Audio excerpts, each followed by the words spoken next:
Sa tingin ko, ang salarin. Ay. I think it's... Ayan ang napakalaking tanong. Basta sure ako hindi ako. Hindi ko rin alam kung sino taga ang tunay na salarin. Beck ni Betong for me. Ay nako, targeting ko kaya mukha ninyo. Feeling ko, si Beto. Pero maaring ako. Parang hindi kasi watiwala yung look niya. Maaring iba. Feeling ko si Beanie Gwen, si Buboy. Feeling ko si Beck ni Buboy. Sila naman siguro ang pinaka may edad sa amin.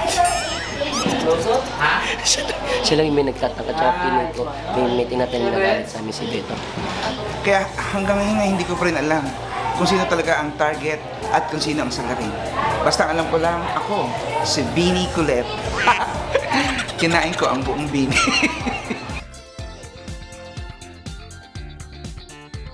Bias ka sa Beaten, syempre, Nako, abangan ninyo.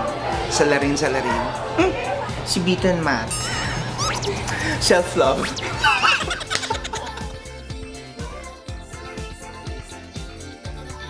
Ang gagawin ko pag nakita ko ang salarin, sasayaw ko salarin. Parang ganyan.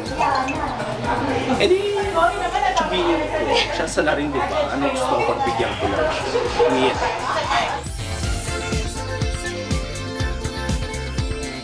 This is probably the first and only murder mystery music video na gagawin ng Beanie Beaten.